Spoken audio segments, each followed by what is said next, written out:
Chapter 61। अमन का नाम सुनकर दर्पण और भी क्रोधित हो गया। अब तुम मुझसे अमन के बारे में पूछ रहे हो?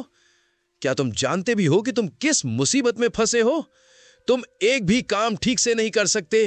तुम बेकार हो। दर्पण की आवाज में जहर भरा हुआ था। मैं बहुत बड़ी मुसीबत में हूं और अब आप इसमें और इजाफा कर रहे हैं। यह अच्छा है कि आप अस्पताल में हैं, अन्यथा मैं व्यक्तिगत रूप से टूट जाता।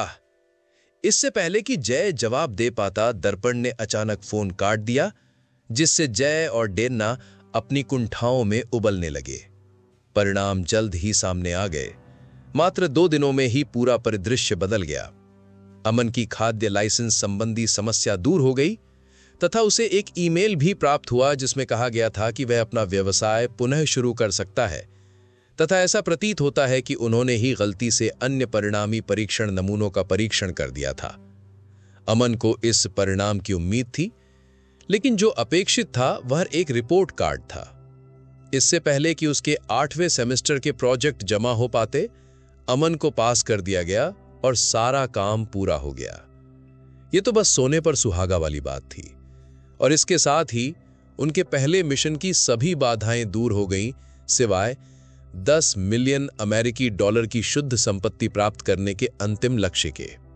सभी घटनाक्रमों के साथ अब ऐसा लग रहा था कि वह लक्ष्य बस एक झटके की दूरी पर है, विशेषकर दर्पण द्वारा भेजे जाने वाले विशाल उपहार के साथ। 2 दिन बाद 5 सितारा होटल के सामने जीपों का काफिला खड़ा था। कॉनवे से कई काले सूट पहने लोग बाहर निकले और केंद्र के चारों ओर एकत्र हो गए। एक आदमी ने आगे बढ़कर दरवाजा खोला, जिसमें से एक सुंदर युवक बाहर आया, जिसे देखकर देखने वाले आश्चर्यचकित हो गए और बड़बड़ाने लगे। हाँ, ये युवा मास्टर कौन है? मुझे नहीं लगता कि मैंने उसे पहले कभी देखा है। हो सकता है कि वह यहां से ना हो, बल्कि किसी बड़े शहर से हो। अरे बड़बड़ाना बंद करो और जल्दी से उनकी मदद करो, शायद हमें कुछ अच्छे सुझाव मिल सके। चारों ओर भय की लहर फैल गई और इस सबके बीच में खड़े युवक के चेहरे पर शर्मिंदगी का भाव आ गया। अमन ने चारों ओर देखा और अपना सिर नीचे करना चाहा, लेकिन ऐसा करना बहुत शर्मनाक होगा ना। दर्पण के धोखे से बचने के लिए अमन ने मदद के लिए कई अंगरक्षक रखे थे। हर एक को सीधे जासूसी एजेंसी के रायन की मदद से चुना गया था। प्रत्येक अंगरक्षक युद्ध शक्ति में अत्यधिक कुशल था, जिसका शिखर शुरुआती या मध्यवर्ती स्तर पर था। इसलिए जब तक कि दर्पण ने विशेष रूप से प्रशिक्षित लड़ाकू गार्ड या सैनिकों को काम पर नहीं रखा, तो कोई खतरा नहीं था। हां, जब तक कि कोई स्नाइपर आसपास न छुपा हो। यह सोचकर अमन को ठंड लगी। यदि संभव हो तो वह उस व्यक्ति से अब और नहीं मिलना चाहता था, लेकिन दर्पण ने जोर दिया था कि क्योंकि वह ऑनलाइन या चेक के माध्यम से धन हस्तांतरित नहीं कर सकता था, तो इसमें कुछ समस्याएं हो सकती थीं और इसलिए उसे लेन देन को छिपाने के लिए एक नकली समझौते पर हस्ताक्षर करने की आवश्यकता थी, अन्यथा अमन के घर पर आयकर अधिकारियों द्वारा छापा मारा जाता। अमन को नहीं पता था कि वह झूठ बोल रहा है, लेकिन अभिजीत से संपर्क करने के बाद उसे एक बात का एहसास हुआ। हालांकि वे दर्पण के बारे में निश्चित नहीं थे, लेकिन अमन के घर पर निश्चित रूप से छापा मारा जाएगा। अमन, तुम क्या सोच रहे हो? क्या तुम अभी भी सुरक्षा को लेकर चिंतित हो? अमन ने अपना सिर जासूस की ओर घुमाया, जो उसका दूर का दोस्त जैसा था। कुछ नहीं, चलो चले। एक निजी कमरे के अंदर केवल 2 लोग मौजूद थे, दर्पण विश्वास। अपने पिछले लुक के विपरीत उनका चेहरा काफी काला पड़ गया था। उनकी आंखों के चारों ओर 2 काले घेरे थे। थकान के कारण उन्होंने अपने मूड को तरोताजा करने के लिए कॉफी के साथ साथ कुछ और चीजें भी मंगवाई। इस बीच मीना उसके बगल में खड़ी थी, जो उसे उत्सुकता से देख रही थी। उसे नहीं पता था कि पृष्ठभूमि में क्या हुआ था, क्योंकि अचानक उसके बॉस ने उसे दस्तावेज का मसौदा तैयार करने के लिए कहा। तभी क्रैंग, कमरे का दरवाजा खोला गया और 2 काले आदमी अंदर आए। उनके पीछे अमन और कुछ और लोग भी थे। दर्पण के हाथ से कप लगभग फिसल गया और अमन को अपनी तरफ आते देख वह जोर से खांसने लगा। यह क्या है? दर्पण हैरानी से पूछे बिना ना रह सका। सावधानी, आखिर कौन जानता है कि तुम मेरे साथ क्या कर सकते हो? अमन ने दर्पण के सामने अपनी सीट लेते हुए उत्तर दिया, जिसकी आंखें फड़क रही थी। उसे हैरान देखकर अमन ने जोर दिया, क्या तुमने हार मान ली है? तुम्हारे जैसे लोगों पर भरोसा करना मुश्किल है। दर्पण ने अमन के जटिल भावों को देखा और आह भरी। फिर वह गुस्से से बोला और गुस्से से बोला, क्या तुमने मेरी तुलना उन दिमागी मृत लोगों से की जो अपने माता पिता के पैसे पर पले बड़े हैं? मैंने कड़ी मेहनत की, इस कंपनी की स्थापना की और अपने प्रयासों से यहां तक पहुंचा हूं। मुझे पता है कि मुझे कब आगे बढ़ना चाहिए और कब रुक जाना चाहिए। Oh really? अमन ने हंसते हुए अपनी बाहें मोड़ ली। तो मुझे ऐसे किसी उदाहरण के बारे में बताओ। अमन को नहीं पता था कि वह ऐसे खींच रहा था, लेकिन उसने एक पल रुका ताकि वह अंततः उस आदमी का पैनल देख सके। नाम दर्पण विश्वास, कौशल उन्नत शैक्षणिक 340/500, उन्नत व्यवसाय प्रबंधन 445/500, उन्नत विपणन 90/500, इंटरमीडिएट अकाउंटिंग 12/250, व्यावसायिक नेतृत्व 250/1000, इंप्रेशन 13। यह देखकर अमन इतना स्तब्ध रह गया कि वो कोई प्रतिक्रिया नहीं कर सका। 13 इंप्रेशन पॉइंट? अरे वाह! यहां तक कि उसके अपने दत्तक माता पिता भी उसके बारे में इतना अच्छा नहीं सोचते थे। अपनी अनाड़ीपन को छिपाने के लिए अमन केवल कुछ देर ही बुदबुदा सका। क्या आप एस्प्लेनेड मॉल जानते हैं? ये जमीन मेरी है। मुख्य शहर के केंद्र में होने के कारण जब BSR का विकास शुरू ही हुआ था तो मैं वहां एक आवासीय परिसर बनाना चाहता था। लेकिन दर्पण के चेहरे पर गुस्सा झलक उठा और उसने अपनी मुट्ठी भींच ली और बोला, लेकिन अपने परिवार की ताकत का इस्तेमाल करते हुए एक कमीने ने मेरा अपहरण कर लिया, मेरे सिर पर बंदूक तान दी और मुझे जबरन जमीन के दस्तावेज पर हस्ताक्षर करने और जमीन हस्तांतरित करने के लिए मजबूर किया। कोई विकल्प ना होने पर मैं खून के आंसू रोया। यह दुर्भाग्यपूर्ण है। अमन ने दुखी भाव से हिलाया मेरी संवेदनाएं। क्या यह नोआ के पिता का काम था? क्योंकि जहां तक मुझे याद है, हाँ, यह वास्तव में वो कमीना बीट्स था। दर्पण ने पुष्टि की। और यह सबसे बुरी बात भी नहीं थी। एक समय ऐसा भी था जब दर्पण और अमन को बातचीत करते देख मीना, रायन और अंगरक्षक चौंक गए। उन्हें आश्चर्य हुआ कि क्या यह कोई सपना था, क्योंकि वे दोनों ऐसे बात कर रहे थे जैसे वे कोई पुराने मित्र हों, दुश्मन नहीं। इस बीच अमन वास्तव में कहानियों से प्रभावित था। उसे नहीं पता था कि उनमें से कितनी सच थीं, लेकिन दर्पण ने जिन सभी जमीनों का जिक्र किया था वे वास्तव में बेची गई थीं और उनसे ज्यादा पैसे नहीं कमाए गए थे। किसी दूसरे व्यक्ति की पीड़ा सुनना एक नया अनुभव था, खासकर जब वह उसका दुश्मन हो। दर्पण, जो अपनी बातों में खोया हुआ था, अचानक रुका और फिर अमन को देखने लगा। तुमने मेरे साथ कुछ किया है। मैं इन सब बकवास पर अपना समय क्यों बर्बाद कर रहा हूं? कौन जानता है। चलो सौदा आगे बढ़ाते हैं, अमन ने एक आह भरते हुए कहा। ऐसा लग रहा था कि दर्पण की दुर्भावना का अंत हो गया था। मीना ने एक समझौता तैयार किया। ये एक व्यवसाय के बारे में एक नकली समझौता था जिसके तहत अमन विश्वास एंटरप्राइजेस की साइबर सुरक्षा को मजबूत करने जा रहा था, जिसके लिए उसे काफी बड़ी रकम चुकानी थी। भारी मात्रा में पैसा देखकर दर्पण लगभग लड़खड़ा गया, अपने आंसू छिपाने की कोशिश करने लगा। यह पैसा कुछ निजी अस्पताल और मेडिकल कॉलेज खोलने के लिए बचाया गया था, लेकिन जब यह पैसा खत्म हो गया तो वह केवल काले धन की अपनी गुप्त बचत का सहारा ले सकता था। अमन ने सहमति पत्र लेते हुए उसकी शर्तों को ध्यान से पढ़ा और वीडियो कॉल के जरिए उसे आगे की सलाह के लिए अभिजीत के पास भेज दिया। इसमें एक शर्त थी जिसके अनुसार अमन विश्वास के उद्यम के बारे में कोई भी जानकारी लीक नहीं कर सकता था। यह एक बाध्यकारी छुपी हुई शर्त थी जिसे एक बूढ़े लोमड़ी ने चुपके से डाल दिया था। जैसा कि चालाक आदमी से उम्मीद की जाती है, एक बार अमन ने साइन कर दिए, अगर उसने कुछ भी लीक किया और भले ही दर्पण नीचे चला गया तो वह अमन को अपने साथ नीचे खींच सकता था। टीम ने अमन से इसे बदलने के लिए कहा, लेकिन दर्पण अड़े रहे क्योंकि यह एक सुरक्षा उपाय था। आखिरकार अमन मान गया क्योंकि पैसे मिलने के बाद इसका कोई मतलब नहीं रह गया था। वह मन ही मन दर्पण पर हंसा, जो कि वो खुद इसे लीक नहीं कर सकता था। इसका मतलब यह नहीं था कि दूसरे भी ऐसा नहीं कर सकते थे। उसे बस दर्पण की पीठ में छुरा घोंपने के लिए किसी और का इस्तेमाल करना था। जहां तक सब कुछ मिटाने की बात है, यह दोनों के लिए असंभव था। इसलिए दर्पण केवल अपने अभिमान को निगल सकता था और अमन को उत्तेजित करने के लिए पश्चाताप कर सकता था। समझौते पर हस्ताक्षर करने के बाद दर्पण और अमन ने हाथ मिलाया, लेकिन उस समय दर्पण ने अमन का हाथ कस के पकड़ रखा था। अमन, क्या तुमने यह किया? क्या? मेरे बेटे को चोट लगी है, क्या इसमें तुम्हारा हाथ है? अमन के माथे पर पसीने की बूंद बन गई। यह बूढ़ा लोमड़ी चालाक था। अपने दखलंदाज विचारों को दबाते हुए अमन ने अपना सर हिलाया। नहीं, मैं कोई बेकार काम करने की क्या जरूरत है जब मैं उसका इस्तेमाल करके उसे उसकी पिछली शिकायतों के लिए दोषी ठहरा सकता हूँ। दर्पण का चेहरा मुड़ गया। उसने सोचा था कि यह जरूर अमन होगा, लेकिन अगर वह नहीं था तो कौन था? अमन जाने के लिए उठे, लेकिन उससे पहले उन्होंने एक आखिरी सवाल पूछने का फैसला किया। तुम लोगों ने मुझे मार क्यों नहीं डाला, या फिर तुम लोग इसका उपयोग बाद में करने की योजना बना रहे हो? मैं ऐसा करने वाला मूर्ख नहीं हूं। दर्पण ने अपनी जीभ चटकाई। यहां हत्या करना काफी आम बात है, लेकिन इसमें हमेशा सबूत रह जाते हैं, क्योंकि कोई भी अपराध पूरी तरह से सही नहीं होता। आपके दुश्मनों को बस यह जानने की जरूरत है कि आपने किसी की हत्या की है, और एक बार जब उन्हें पता चल जाएगा तो उन्हें सबूत की भी जरूरत नहीं होगी। वे बस लोगों को धोखा दे सकते हैं और विभिन्न तरीकों का इस्तेमाल कर सकते हैं।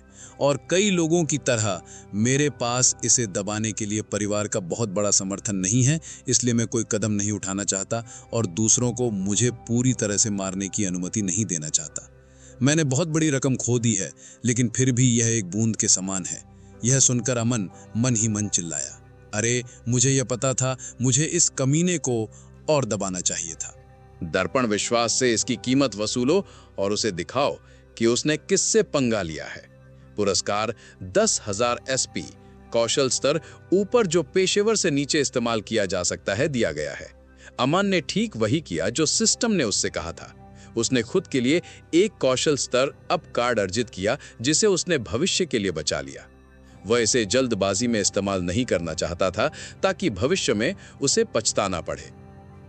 इस बीच मारिया एक के बाद एक फाइलें पलटती रही और गहरी सांसें लेती रही। उसके चेहरे पर हताशा साफ झलक रही थी। उसे लग रहा था कि वह पागल हो रही है। अरे, हमारी किस्मत इतनी खराब क्यों है? हमेशा एक के बाद एक मुसीबतें हमारा पीछा करती रहती हैं, मारिया ने बड़बड़ाते हुए कहा, अपने सामने रखी फाइलों को फाड़ने की इच्छा को दबाते हुए। उसने मुझ पर भरोसा किया और मैं अपना कोई भी काम ठीक से नहीं कर सकता। अगर मैंने सावधानी बरती होती और पूरी तरह से काम किया होता तो यह सब नहीं होता।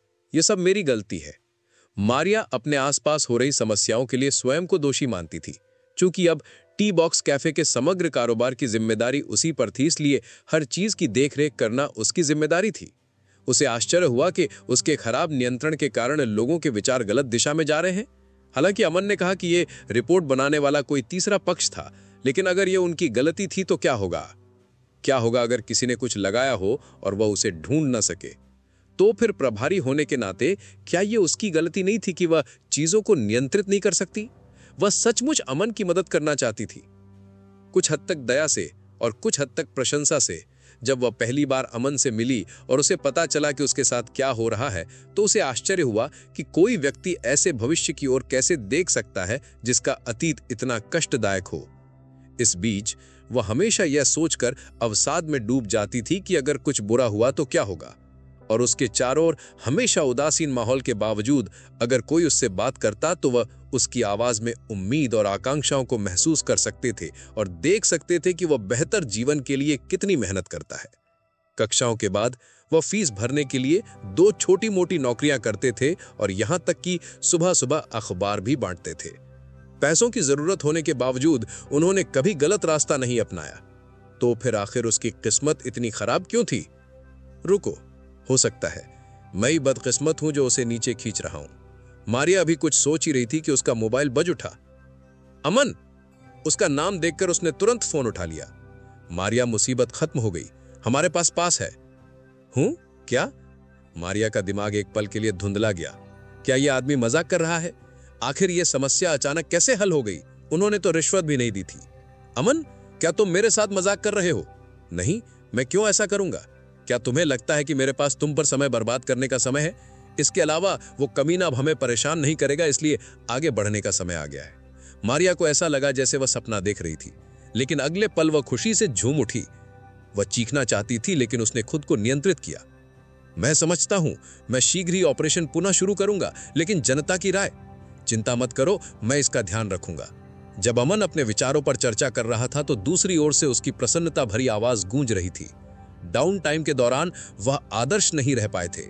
अपने खाली समय में मारिया और सेलिना ने नई फ्रेंचाइज का विस्तार करने के लिए आउटलेट की तलाश की और सब कुछ तैयार हो गया। अब जब अंतिम बाधा भी पार हो गई है तो इंदिरा की अपनी सबसे बड़ी पेय निगम की स्थापना का समय आ गया है। दूसरी ओर अमन ने राहत की सांस ली क्योंकि अंततः चीजें वैसी ही हुई जैसी वह उम्मीद कर रहा था। उन्होंने एसपी की राशि की जांच करने के लिए पैनल खोला जो 80,000 तक पहुंच गई थी। ये बढ़ोतरी खोज के पूरा होने से नहीं बल्कि उसके ऐप के डाउनलोड से आया था। उनके ऐप को 600 के लोगों ने डाउनलोड किया था और उसकी रेटिंग 4.9 थी। कुछ मानसिक रूप से मृत लोगों को छोड़कर जिन्होंने पृष्ठभूमि और डिजाइन के कारण कम रेटिंग दी थी, अब यह अमन के लिए कोई मायने नहीं रखता था। इस एसपी के साथ अमन एक ब्लूप्रिंट खरीद सकता था, लेकिन अभी के लिए वह जानता था कि यह बर्बाद हो जाएगा क्योंकि उसके पास अभी भी कोई तैयारी नहीं थी। इसलिए इसे सड़ने देने के बजाय इसे प्रभावी ढंग से उपयोग करने का समय आ गया था। 10,000 को अलग रखकर उसने बाकी पैसे स्पिरिट वाइटलाइजिंग टी खरीदने में खर्च कर दिए। 1200 किलो चाय 1 महीने या 2 महीने तक चल सकती थी अगर वह इसे संयम से इस्तेमाल करता। इससे उन्हें चाय बागान परियोजना को अंतिम रूप देने के लिए पर्याप्त समय मिल गया। टी बॉक्स कैफे पहले से ही एक ब्रांड के रूप में खुद को लॉन्च करने के लिए तैयार था और फिलहाल कोई बाधा न होने पर अमन ने लॉन्च के साथ आगे बढ़ने की योजना बनाई। पर्याप्त धनराशि होने पर वो एक विज्ञापन एजेंसी की तलाश पर भी विचार कर सकता था। हालांकि अमन के मन में पहले से ही एक शॉर्टकट था। उसने मारिया से पहले ही सूर्य एजेंसी से संपर्क करने को कहा था। हालांकि उसके पास उसका नंबर था और उसने उसे मुसीबत के समय फोन करने को कहा था, लेकिन वे ऐसा करने के इतने करीब नहीं थे और किसी भी गलतफहमी से बचने के लिए, दूसरों को नाराज होने से बचाने के लिए चीजों को पेशेवर तरीके से रखना बेहतर था। नेक्स्ट जेन नवाचारों से संबंधित कार्य पहले ही पूरा हो चुका था। पहली टीम में 13 मुख्य लोग शामिल थे जिन्हें आर्या ने व्यक्तिगत रूप से नियुक्त किया था। यद्यपि आर्या व्यवसाय प्रबंधन में अच्छी नहीं थी, फिर भी प्रतिभाओं को नियुक्त करने में उसकी गहरी नजर थी, क्योंकि वह पहले से ही उस क्षेत्र में काम कर चुकी थी और साथ ही कुछ अनुभव के साथ एक शिक्षिका भी थी। इसके साथ ही अमन को अपने ऐप का प्रीमियम संस्करण लॉन्च करना था और समय सीमा से पहले खोज पूरी करनी थी। उनका पिछला प्रक्षेपण सफल रहा था, लेकिन यह कोई बड़ी सनसनी पैदा करने के लिए पर्याप्त नहीं था क्योंकि इसने अभी तक व्यापक ध्यान आकर्षित नहीं किया था। यह पहले से ही एक अच्छी शुरुआत थी कि वे बिना किसी विज्ञापन के इतनी बड़ी संख्या तक पहुंच गए थे, क्योंकि यह उनके कौशल को दर्शाता था। लेकिन अगर वे और आगे जाना चाहते थे तो उन्हें और अधिक ध्यान आकर्षित करने की आवश्यकता थी। दूसरी ओर उन्होंने पहले ही कोड जिपर के लिए मॉड्यूल विकसित कर लिए थे, साथ ही उनकी कीमतें भी निर्धारित कर दी थीं। चरण 1, बेसिक, मुफ्त, 5x तक संपीड़न अनुपात, बुनियादी सुरक्षा सुविधाएं, समुदाय सहायता उपलब्ध, सीमित ग्राहक सहायता। चरण 2, मानक, $3 प्रति माह, 15x तक संपीड़न अनुपात, उन्नत सुरक्षा सुविधाएं, प्राथमिकता ग्राहक सहायता, समुदाय सहायता तक पहुंच। चरण 3, प्रोफेशनल, $25 प्रति माह, 40x तक संपीड़न अनुपात, उन्नत सुरक्षा सुविधाएं, प्राथमिकता ग्राहक सहायता, समुदाय सहायता तक पहुंच। चरण 4, प्रीमियम, $50 प्रति माह, 50x तक संपीड़न अनुपात, व्यापक सुरक्षा सूट, समर्पित ग्राहक सहायता, समुदाय सहायता तक पहुंच। चरण 4, प्रीमियम, $50 प्रति माह, 50x तक संपीड़न अनुपात, व्यापक सुरक्षा सूट, समर्पित ग्राहक सहायता, समुदाय सहायता तक पहुंच, उन्नत विश्लेषण और रिपोर्टिंग उपकरण, उन्नत एन्क्रिप्शन जिसका उल्लंघन किया जा सकता है। चरण 5, एंटरप्राइज, कस्टम मूल्य निर्धारण, 75x तक संपीड़न अनुपात, कंपनी की आवश्यकताओं के अनुरूप अनुकूलनीय सुरक्षा सुविधाएं, समर्पित ग्राहक सहायता, समुदाय सहायता तक पहुंच, पूर्ण data encryption. Next gen innovation कार्यालय के तल पर आर्या अपनी डेस्क पर बैठी थी और उनकी टीम उनके साथ थी, जो लॉन्च से पहले नए विकसित प्रीमियम ऐप पर सावधानीपूर्वक परीक्षण कर रहे थे। कमरा बीप करने वाले उपकरणों की आवाजों और कोड की पंक्तियों और डेटा एनालिटिक्स डैशबोर्ड प्रदर्शित करने वाले लैपटॉप की चमक से गूंज रहा था। प्रमुख डेवलपर और सीओओ के रूप में एरिया ने उस स्क्रीन की बारीकी से जांच की जिसमें ऐप की क्षमताओं का सारांश दिया गया था। ठीक है टीम, चलो एन्क्रिप्शन परीक्षण फिर से चलाते हैं। हमें यह सुनिश्चित करना है कि यह पूर्णतः सुरक्षित हो, उन्होंने निर्देश दिया। हालांकि अमन ने उसे भरोसा दिलाया था कि सब कुछ ठीक है, लेकिन आर्या हर चीज को परखना चाहती थी। वो हमेशा से ही बहुत सावधान रही है और अमन की बातों पर भरोसा नहीं कर सकती थी। जब तक ऐप कठोर परीक्षण से नहीं गुजर जाता और वो स्वयं इसका सत्यापन नहीं कर लेती, तब तक वो इसे लॉन्च नहीं करेंगी। अब शुरू करो, उसने आदेश दिया। उनकी टीम के एक सदस्य ने सिर हिलाया और कीबोर्ड पर टैप करके एन्क्रिप्शन प्रक्रिया शुरू कर दी। टर्मिनल स्क्रीन पर कोड की लाइनें तेजी से स्क्रॉल हो रही थी, जो काम पर जटिल एल्गोरिथम को प्रदर्शित कर रही थी। आर्या ने विनिर्दिष्ट पत्र पर पुनः नजर डाली। प्रीमियम चरण के अंतर्गत सूचीबद्ध क्षमताओं को देखते हुए उसकी आंखें चौड़ी हो गई। 50 गुना तक संपीड़न अनुपात, व्यापक सुरक्षा सूट, उन्नत विश्लेषण। अमन द्वारा ऐप में शामिल की गई सुविधाओं से प्रभावित होकर उसने कहा, और ये अभी भी बुनियादी था। मैं कल्पना नहीं कर सकती कि वो कस्टम ऑर्डर लेने के लिए कितनी दूर तक जाएगा, आर्या ने विस्मय में कहा। एन्क्रिप्शन परीक्षण पूरा हो गया, टीम के एक अन्य सदस्य ने घोषणा की। उनकी आवाज में संतुष्टि स्पष्ट थी। आर्या आगे झुकी और परिणामों को ध्यान से देखा, और टीम के सदस्य ने विजयी भाव से पुष्टि करते हुए कहा, यह ठोस है। एन्क्रिप्शन ने हमारे उल्लंघन के प्रयासों के विरुद्ध मजबूती से काम किया है। उसी समय एक और व्यक्ति ने घबराकर आर्या की ओर देखा। मिस, क्या हम क्रांति ला रहे हैं? आर्या ने सिर हिलाया, उसके होठों पर मुस्कान खेल रही थी। अच्छा, हमें यही चाहिए। अब सिस्टम एकीकरण परीक्षण पर चलते हैं। हमें यह सुनिश्चित करना है कि ये सर्वर और मेमोरी में सभी डेटा को प्रभावी ढंग से संभाल सके।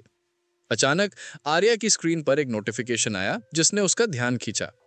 यह हाल ही में एकीकृत किए गए उन्नत एनालिटिक्स मॉड्यूल की एक रिपोर्ट थी। उसने उस पर क्लिक किया और अंतर्दृष्टियों का विश्लेषण करना शुरू कर दिया। बढ़ाया हुआ एन्क्रिप्शन जिसका उल्लंघन नहीं किया जा सकता, लेकिन इसमें थोड़ी सी छूट थी। इसका कोई मतलब नहीं है, उसने जोर से सोचा। उसकी टीम ने हैरानी भरी नजरों से एक दूसरे को देखा। उनमें से एक ने पूछा, क्या यह कोई गड़बड़ी हो सकती है? यह कोई गड़बड़ी नहीं है, आर्या ने धीरे से कहा। उसकी आवाज में अविश्वास झलक रहा था। यह जानबूझकर किया गया है। एन्क्रिप्शन, इसका उल्लंघन किया जा सकता है, लेकिन तभी जब आपके पास सही क्रेडेंशियल हो, और हम उनकी निगरानी बंद नहीं कर सकते हैं ना। जैसे ही उसने ये कहा, कमरे में एक गहरी खामोशी छा गई और उसकी टीम उसे घूर रही थी, सोचकर कि इसका मतलब क्या है। रुको, तो तुम्हारा मतलब है? उनमें से एक ने शुरू किया, लेकिन आर्या ने बीच में ही बात काटते हुए उनकी सोच पूरी की। उन्होंने बताया कि हाँ, ये ऐप न केवल डेटा को सुरक्षित रखता है, बल्कि पासवर्ड के माध्यम से नियंत्रित पहुंच की भी अनुमति देता है। ये एक किले की तरह है जिसमें एक छिपा हुआ रास्ता है जिसे केवल मालिक ही खोल सकता है। जब उसने पहली बार अमन को सुना तो उसे एक बात पता चली जो शायद उन्हें बहुत परेशानी में डाल सकती थी। वो नहीं जानती थी कि अमन के कौशल इस तरह के हो सकते हैं, लेकिन एक ऐप जो केवल संपीड़न के लिए बनाया गया था, उसने ऐसी चीजें करना शुरू कर दी थी जिनके बारे में वो सोच भी नहीं सकती थी।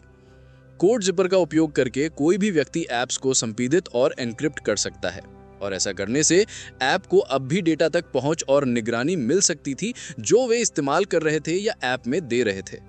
लेकिन अन्य मामलों की तरह पृष्ठभूमि की जानकारी प्राप्त किए बिना ऐसा नहीं किया जा सकता। अब बहुत से लोगों को यह बात पता चल गई होगी, लेकिन पियर्स कॉर्पोरेशन के लिए काम करने के कारण उन्हें पता था कि सरकार हर चीज पर नजर रख रही है। हालांकि एक सोशल ऐप जो ऐप के बाहर आपके सभी डेटा तक पहुंच सकता है, अमन का ऐप इसे रोक सकता है और चीजें वास्तव में बहुत बदसूरत हो सकती हैं।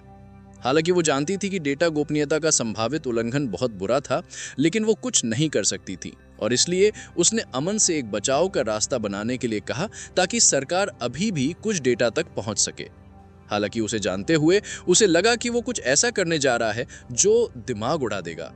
यद्यपि अब दूसरा व्यक्ति छिपे हुए रास्ते से अंदर आ सकता था, लेकिन यह संभवतः एक बंद रास्ते पर ले जाएगा जो कि अमन द्वारा तैयार किया गया एक भयानक जाल था। जैसे ही उनकी खोज का महत्व समझ में आया, कमरे में सन्नाटा छा गया। फिर आर्या के चेहरे पर मुस्कान फैल गई। अब जब सब कुछ तय हो गया है तो छोटी मोटी बातों की चिंता मत करो। अब ऐप का प्रीमियम वर्जन लॉन्च करने और दुनिया को यह बताने का समय आ गया है कि एक नया स्टार्टअप दुनिया को हिलाने जा रहा है। बंबई के एक विशाल अपार्टमेंट स्टूडियो में सूरी। मार्था ने सूरी के बेडरूम का दरवाजा धीरे से खटखटाया। जब कोई जवाब नहीं मिला तो उसने चाबी से दरवाजा खोला। उसने काफी सावधानी से दरवाजा खोला और देखा कि सूरी अपने बेड पर लेटी हुई अपने टैबलेट पर ध्यान केंद्रित करते हुए टी बॉक्स कैफे के घटनाक्रम के बारे में लेटेस्ट अपडेट पढ़ रही थी। सूरी का माथा थोड़ा सिकुड़ा जब वो लेख को पढ़ रही थी तथा चिंता और अपराध बोध के मिश्रण से विवरण को समझ रही थी। खबरों के अनुसार टी बॉक्स कैफे का FSSAI लाइसेंस रद्द कर दिया गया और कारोबार बंद कर दिया गया। हालांकि इसे कमतर नहीं आंकते हुए अमन ने विरोध किया और आरोप लगाए। आगे की जांच से पता चला कि नमूने के टेस्टिंग का इंचार्ज व्यक्ति सूरी का फैन था और उसने अमन को दिखाने के लिए परिणाम में हेर फेर किया था। इस खबर ने अमन को एक बार फिर सुर्खियों में ला दिया है। सूरी इस खबर से हैरान और हैरान थी। उसे आश्चर्य हो रहा था कि उसके प्रशंसक अभी भी उस बेचारे को क्यों परेशान कर रहे हैं। अगर उसे पता होता कि ये अमन की तरफ से एक मार्केटिंग चाल है, तो वो शायद अमन की बेशर्मी के लिए उसे थप्पड़ मारने के लिए आगे बढ़ती। इस बीच सूरी को इतना गुस्सा आया कि उसने एक छोटा वीडियो बनाने के बारे में भी सोचा, जिसमें वो सभी से माफी मांगने के लिए कहना चाहती थी। लेकिन अगर मार्था को यह पता चल जाता तो उसे बाहर निकाल दिया जाता। तभी उसने मार्था को अपने कमरे में प्रवेश करते देखा। हाँ मार्था, तुम कब आई? उस समय आप अपने राजकुमार के मामले में तल्लीन थीं। कौन सा राजकुमार? सूरी ने चिल्लाते हुए टैबलेट को छिपा दिया। सूरी, मार्था ने कमरे में आगे बढ़ते हुए संकोच से कहा, मुझे तुमसे कुछ बात करनी है। सूरी ने ऊपर देखा। उसके चेहरे पर दिलचस्पी और जिज्ञासा का मिश्रण था। क्या है मार्था? मार्था ने एक पल के लिए संकोच किया और सावधानी से अपने शब्दों का चयन करते हुए बोलना शुरू किया। अमन ने एक नए वाणिज्यिक प्रोजेक्ट के लिए हमसे संपर्क किया था। ये एक चाय ब्रांड के लिए है और वे आपको अभियान का चेहरा बनाना चाहते हैं। अमन का नाम सुनते ही सूरी की आंखें थोड़ी चौड़ी हो गईं। टी बॉक्स के इर्द गिर्द हाल ही में हुई उथल पुथल के बावजूद अमन के प्रति उसकी प्रशंसा और वफादारी बढ़ती रही। ये तो बहुत अच्छा लगता है, उसने उत्तर दिया। उसकी आवाज उत्साह से भरी हुई थी, जबकि वो अंदर ही अंदर सोच रही थी, शायद मेरी मदद से वे पागल प्रशंसक उस पर हमला करना बंद कर देंगे और उसे निर्दोष साबित किया जा सकेगा। मार्था ने मन ही मन आ भरी, क्योंकि वो जानती थी कि आगे जो कहना है वो आसान नहीं होगा। हालांकि मैंने आपकी ओर से इस प्रस्ताव को अस्वीकार करने का फैसला किया है। सूरी के चेहरे पर उत्सुकता से अविश्वास की भावना आ गई। क्या? क्यों? मार्था ने गहरी सांस ली और सूरी की प्रतिक्रिया के लिए खुद को तैयार किया। यह सिर्फ प्रोजेक्ट के बारे में नहीं है सूरी, ये आपकी सुरक्षा और भलाई के बारे में है। एफएसएसआई और टी बॉक्स की घटना के बाद मैं आपको फिर से ऐसी कमजोर स्थिति में डालने का जोखिम नहीं उठा सकती। इसके अलावा मुझे लगता है कि आप अमन के साथ बहुत ज्यादा जुड़ रही हैं। सूरी अचानक उठ बैठी। उसकी हताशा साफ झलक रही थी। लेकिन मार्था, जो कुछ हुआ उसके कारण मैं यूं ही छिप नहीं सकती। मुझे अमन से बात करनी है। उसे यह जानना होगा कि मेरा इससे कोई लेना देना नहीं है। मार्था ने धीरे से अपना सिर हिलाया। मैं समझती हूं कि तुम कैसा महसूस कर रही हो सूरी, लेकिन अभी सबसे अच्छी बात यह है कि तुम अपने काम पर ध्यान दो और बाकी काम हमें करने दो। सूरी ने हताश होकर अपनी मुट्ठियां भींच ली। कृपया मार्था, मैं उससे व्यावहारिक रूप से कैसे बात कर सकती हूं? उसने विनती की। उसकी आवाज अब नर्म हो गई थी। मार्था ने आंखें घुमाई। वह उसके साथ इतने लंबे समय से थी कि वह कैसे नहीं जान सकती थी कि वह क्या सोच रही थी। उसके समृद्ध परिवार में उसने किस तरह का आदमी नहीं देखा था, लेकिन उसने हमेशा एक ऐसे व्यक्ति के बारे में सपना देखा था जो एक निम्न पृष्ठभूमि से उठकर लहरें पैदा करेगा। अब जब उसे कोई मिल गया था तो सूरी अमन पर बारीकी से नजर रख रही थी। मार्था ने फिर से आह भरी। उसका संकल्प थोड़ा डगमगाया। वह जानती थी कि सूरी के लिए यह कितना मायने रखता है, लेकिन उसकी रक्षा करना भी उसका कर्तव्य था। मैं इसके बारे में सोचूंगी सूरी, लेकिन अभी के लिए कृपया समझने की कोशिश करो। मार्था ने उसे एक पल के लिए देखा। चुपचाप चाहती थी कि वह और कुछ कर सकती थी। मैं तुम्हें किसी भी विकास के बारे में अपडेट रखूंगी। जब वह जाने वाली थी तो उसने सूरी की ओर देखा और उसे सलाह देने का फैसला किया। सूरी, मैं तुम्हारी बड़ी बहन की तरह हूं, इसलिए मैं तुम्हें सलाह देती हूं कि तुम उस लड़के के प्रति लगाव न रखो। ये तुम्हें अंधा कर देगा। और रिचर्ड के बारे में मत भूलना। अंत में तुम दोनों की सगाई तो होनी ही है, चाहे तुम्हारी मर्जी हो या नहीं। बम गिराते हुए मार्था जल्दी से चली गई। सूरी के चेहरे पर एक दुष्ट मुस्कान को देखने में विफल रही।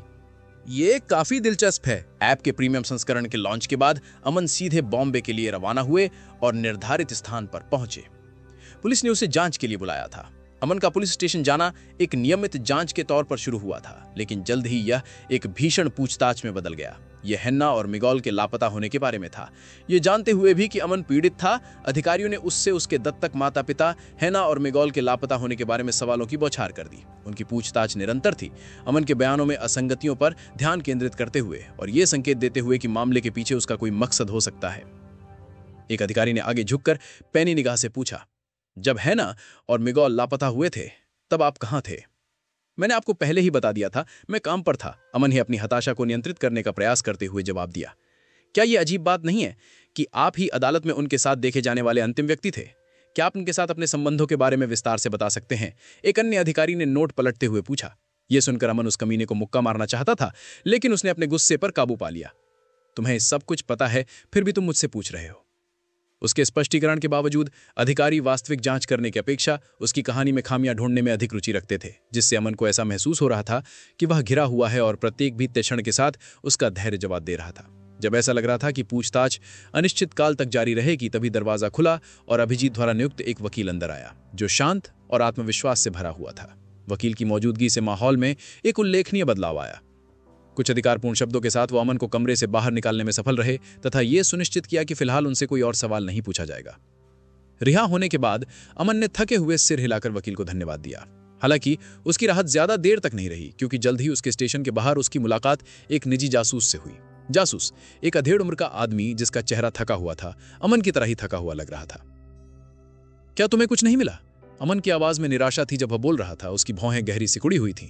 जासूस ने अपना सिर हिलाया। उसके चेहरे पर निराशा के भाव उभरे थे। नहीं, मैंने ऐसा नहीं किया। पुलिस ने कमरे को सील कर दिया है, इसलिए मैं कुछ भी नहीं ढूंढ सकता। मैंने फुटेज तक पहुंचने के लिए कनेक्शन और पैसे का इस्तेमाल करने की कोशिश की और मैं 6 संदिग्ध व्यक्तियों की पहचान करने में समक्षराम हूं। अमन की आंखें चौड़ी हो गईं। संदिग्ध? जासूस ने सिर हिलाया। उसकी अभिव्यक्ति गंभीर थी। हाँ, यह स्पष्ट है कि वे साधारण लोग नहीं थे। उनके शरीर की बनावट बहुत चौड़ी थी, लगभग गुप्तचरों जैसी, और उनसे एक भयंकर आभा निकलती थी। वे हर चीज की गहनता से जांच करते थे। अमन ने जानकारी को आत्मसात किया और पहेली को सुलझाने की कोशिश की। क्या उन्होंने कोई निशान छोड़े हैं, कोई सुराग जिससे हम पहचान सके कि वे कौन हो सकते हैं? जासूस ने फिर से अपना सिर हिलाया। उसकी हताशा अमन की तरह ही थी। दुर्भाग्य से कोई प्रत्यक्ष सुराग नहीं है, लेकिन उनकी मौजूदगी ही संकेत देती है कि कुछ महत्वपूर्ण चल रहा है। हमें गहराई से जांच करनी होगी और पता लगाना होगा कि ये लोग कौन हैं और वे क्या खोज रहे थे। फिर भी मुझे एक बात समझ में नहीं आ रही है, वे दोनों को बिना किसी की जानकारी के कैसे ले गए? अमन ने अपनी ठुड्डी रगड़ते हुए कहा। यही तो मैं भी सोच रहा था। मैंने कई कर्मचारियों से पूछा, लेकिन किसी ने भी उन पर ध्यान नहीं दिया। इसलिए जब तक होटल में उनके साथ कोई और ना हो, यह संभव नहीं था। और मुझे नहीं पता कि पुलिस संदिग्ध तरीके से काम कर रही है या नहीं, क्योंकि वे होटल की ठीक से जांच नहीं कर रहे हैं। यद्यपि उस व्यक्ति ने यह बात जोर से नहीं कही, लेकिन अमन उसके शब्दों में छिपे हुए अर्थ को समझ गया। इसमें एक बड़ी मछली शामिल थी जो अमन को अपराधी बनाकर पुलिस पर इस मामले को दबाने का दबाव डाल रही थी। अमन को पहले ही इस बात का संकेत मिल गया था जब पुलिस वाले उस पर आरोप लगा रहे थे। भले ही इससे कुछ प्रमाणित ना होता हो, लेकिन वे उस पर यह स्वीकार करने के लिए दबाव डाल रहे थे कि इसके पीछे वही था। मुझे लगता है कि बेहतर होगा कि पुलिस इसकी जांच करना बंद कर दे और मुझे गुप्त रूप से जांच करने दे। जासूस से हाथ मिलाकर और एक अच्छी रकम हस्तांतरित करते हुए अमन अपनी तय की गई डेट, कॉफी, मीटिंग के लिए निकल गया। एक कैफे में। अमन कैफे लारू में गया, जहां सूरी बैरेट अपनी टीम के साथ बैठक कर रही थी। वह अपने अंदर उठ रही अजीब सी भावना को अनदेखा नहीं कर सका। रिसेप्शनिस्ट से पूछने के बाद वह सीधे एक निजी कमरा बुक करने के लिए चला गया। मुझे यकीन नहीं हो रहा कि मैं इतनी बड़ी हस्ती से इतनी आसानी से मिल सकता हूं, उसने सोचा। अदालती घटनाक्रम के बाद यह मुठभेड़ अपरिहार्य थी, लेकिन सूरी का सामना करना अब भी अवास्तविक लग रहा था। जैसे ही वह कमरे में दाखिल हुआ, सूरी ने अपनी एस्प्रेसो से मेजरें उठाईं। उसके चेहरे पर आश्चर्य और सतर्क जिज्ञासा का मिश्रण था। मिस्टर अमन, उसने धीमे से कहा। उसकी आवाज में थोड़ी हिचकिचाहट थी। मिस सूरी, अमन ने उत्तर दिया। उसका स्वर विनम्र था, लेकिन हाल की घटनाओं का भार उसमें झलक रहा था। आइए औपचारिकता छोड़ दें, जब इतने कठोर लहजे में बात की जाती है तो अजीब लगता है। अमन ने अजीब तरीके से सिर हिलाया। एक पल के विराम के बाद सूरी ने खुद को संभाला और एक अनिश्चित मुस्कान पेश की। आपको देखकर अच्छा लगा, उसने ईमानदारी से कहा, हालांकि उसके मन में अव्यक्त पश्चाताप उमड़ रहा था। अमन ने मुस्कुराहट बनाए रखने की कोशिश की, सिर हिलाते हुए कहा, इस मीटिंग के लिए कुछ बनाने के लिए धन्यवाद। बड़े होने और अंततः दर्पण की स्क्रीन को देखने में सक्षम होने के बावजूद अमन अभी भी सूरी की स्क्रीन को नहीं देख पा रहा था। आखिर उसका करिश्मा कितना प्रबल है, वो आश्चर्य करने से खुद को रोक नहीं सका। नहीं, ये वही है जो मैं तुम्हें देना चाहती हूं, सूरी ने हाथ हिलाकर कहा। अमन ने फिर चारों ओर देखा और पूछा, क्या आपका एजेंट आपके साथ नहीं आया?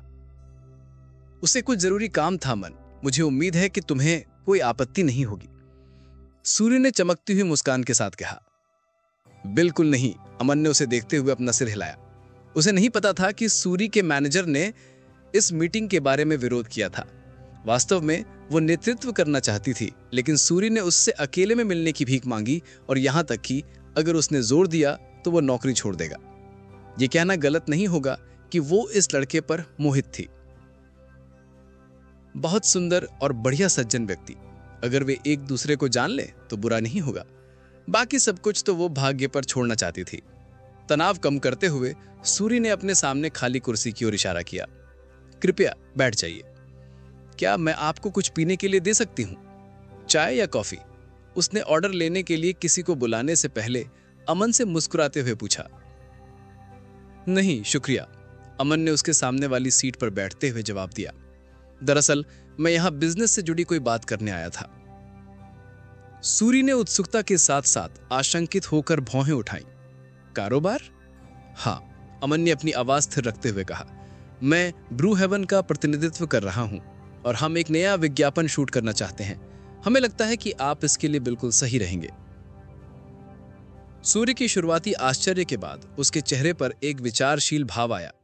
उसे अमन से किसी व्यावसायिक प्रस्ताव की उम्मीद नहीं थी, खासकर परिस्थितियों को देखते हुए। एक विज्ञापन? उसने मन ही मन अपनी अपेक्षाओं को पुनः मापते हुए कहा।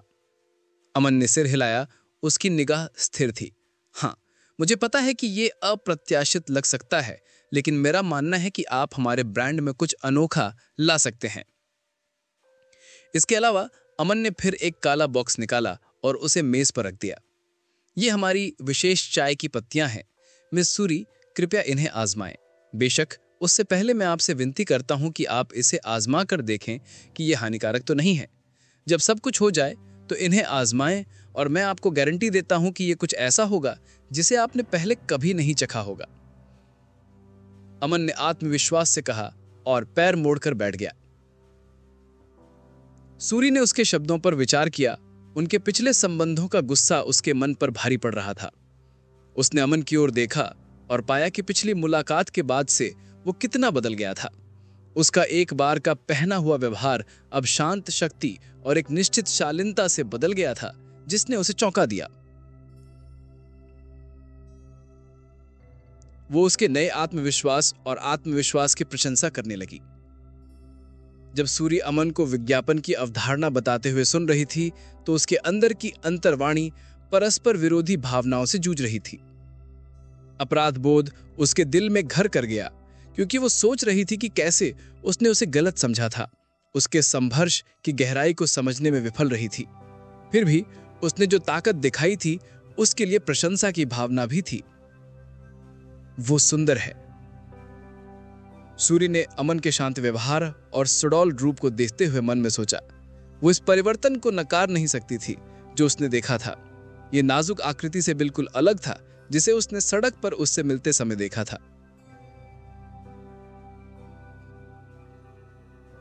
अपनी आंतरिक उथल-पुथल को एक तरफ रखकर सूरी ने वर्तमान क्षण पर ध्यान केंद्रित किया। उन्होंने सहमति जताई और व्यावसायिक प्रस्ताव पर विचार करने पर सहमति व्यक्त की तथा व्यावसायिक पहलू को ईमानदारी और निष्पक्षता के साथ संभालने का संकल्प लिया। मेरे बारे में सोचने के लिए धन्यवाद, सूरी ने अंत में अमन की नजर से मिलते हुए अपनी आवाज स्थिर रखते हुए कहा। आइए आगे विस्तार से चर्चा करते हैं। ऐप के लॉन्च के साथ ही एक के बाद एक पूर्व नियोजित विज्ञापनों की एक श्रृंखला शुरू की गई। विजन बुक, ट्विटर, ट्विच और यहां तक कि ईगल एड्स जैसे सोशल मीडिया प्लेटफॉर्मों ने मी ट्यूब पर प्रसारण शुरू कर दिया। टीम के सदस्यों ने एक समूह भी बनाया और विभिन्न मंचों पर कोड जिपर के बारे में साझा करना शुरू कर दिया, जिसमें पोस्ट व्यापक रूप से अग्रेषित किए गए। इसके अलावा संपीड़न सीमा 5x से 8x तक बढ़ा दी गई और सभी को प्रीमियम संस्करण का 7 सप्ताह का परीक्षण दिया गया। पिछले उपयोगकर्ताओं के 1% ने भी विज्ञापन अभियान में भाग लिया और कुछ ही दिनों में एक बड़ी सफलता तब मिली जब 4 मिलियन सब्सक्राइबर वाले एक टेक यूट्यूबर ने ऐप का उल्लेख किया। इस महत्वपूर्ण बढ़ावे ने कोड जिपर के लिए एक अजेय गति पैदा कर दी। पहले दिन प्रीमियम सदस्यताएं केवल 80 थीं, लेकिन अगले दिनों में यह संख्या बढ़कर 2000 हो गई और सप्ताह के अंत तक यह संख्या 1 लाख तक पहुंच गई। और कुछ ही दिनों में प्रीमियम उपयोगकर्ताओं की संख्या में भारी वृद्धि हुई और यह संख्या 10 मिलियन से अधिक हो गई। उल्लेखनीय रूप से 70% सदस्यताएं इंदिरा से थी। एक बार जब उन्होंने अपने स्थानीय प्रयासों को पूरा कर लिया तो उन्होंने वैश्विक स्तर पर विस्तार शुरू करने की योजना बनाई। ऐसा लग रहा था कि वैश्विक पहुंच बनाने में कुछ समय लगेगा। अंततः वही हुआ जिसकी टीम को उम्मीद थी। हालांकि फिर अप्रत्याशित घटना घटी। लानत है मिस आर्या, भौगोलिक चार्ट देखें। कौन जानता था कि लॉन्च के 9वें दिन यूनियन स्टेट ऑफ लिबर्टी से बड़ी संख्या में उपयोगकर्ता आने लगेंगे। यूएसएल क्या है? वैश्विक महाशक्तियां, एक ऐसा देश जिसके बारे में कहा जा सकता है कि वो वर्तमान विश्व का हर क्षेत्र में नेतृत्व कर रहा है। यूएसएल के बाद डाउनलोड का प्रवाह ग्रेट रॉयल, यूरोपीय देशों और केविस तक फैलने लगा। इसके बाद दक्षिया का स्थान आया, लेकिन इसकी संख्या पहले की तुलना में काफी अधिक थी। हालांकि ये छोटी सी बात भी ऐप की लोकप्रियता को दर्शाने के लिए काफी थी, क्योंकि हमें यह ध्यान में रखना होगा कि अधिकांश दक्षिया फोन निर्माताओं के पास अपना ओएस था और कईयों में गूगल का ऐप स्टोर और पेयर्स का iOS नहीं था, बल्कि इसका अपना ओएस था। इसके साथ ही अमन के लिए खोज का एक और दौर पूरा हो गया। क्यूएस्ट पूरी, एक टेक कंपनी की स्थापना पूरी हो गई है। 15,000 एसपी प्रदान किए गए हैं। क्यूएस्ट अपनी टेक कंपनी के लिए एक अनोखा और आकर्षक नाम चुने। क्यूएस्ट तकनीकी स्टाफ की नियुक्ति पूरा हो गया है। 50,000 SP intermediate lottery X1 5 state point प्रदान किए गए हैं। क्यूएस्ट ऐसा ऐप बनाएं जो वर्तमान युग में सनसनी पैदा कर दे, पूरी हुई।